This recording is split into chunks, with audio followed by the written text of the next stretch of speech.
লংতরাইয়ের পক্ষ থেকে শুভ নবমীর সন্ধ্যায় আগরতলার শিববাড়ি সেন্ট্রাল রোড অবস্থিত শিববাড়ির বিপরীতে ভক্তদের জন্য সুস্বাদু জলখাবারের আয়োজন করেছেন এবং এই উদ্যোগের জন্য তিনি ভক্তদের একটি সুন্দর এবং স্বাগতমূলক পরিবেশ তৈরি করেছে লংতরাই। কি লংতরাইয়ের পক্ষ থেকে কি বলা হচ্ছে শুনবো।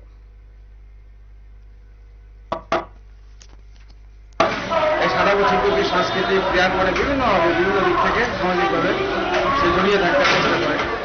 তারই আরেকটা উদ্যোগ আজকে আমাদের কর্ণধার শ্রীরতন দেবনাথ মহোদয় ওনার মাতৃদেবী শ্রীমতী স্বর্গীয় সুভারিণী দেবনাথের নামাঙ্কিতে ওনার আজকে এই শুভ সন্ধ্যায় একটু জল খাওয়ার ব্যবস্থা করেছি।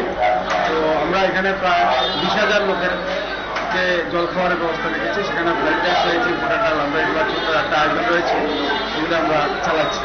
তো আমরা গত বছর চালিয়েছিলাম, এবছর আমরা ব্যাপক সাড়া আমরা পাচ্ছি। কতক্ষণ চলবে? এটা চলবে যতক্ষণ পর্যন্ত চলে, আমরা চালাবো রাত্রি 12টা পর্যন্ত তো চলবেই, সেটা বলতে পারছি না টাইম, কিন্তু চলবে। আমরা 1000-20 আমরা এস্টিমেট আমাদের রয়েছে। লোক কেমন দেখছে? খুব ভালো স্যার, আপনারা দেখতেই পারলেন যে প্রচুর লাইন এখান থেকে দাঁড়িয়ে নেতাজির স্টেশন পর্যন্ত চলে গেলে, এদিকে বিগবাজার পর্যন্ত চলে গেছে।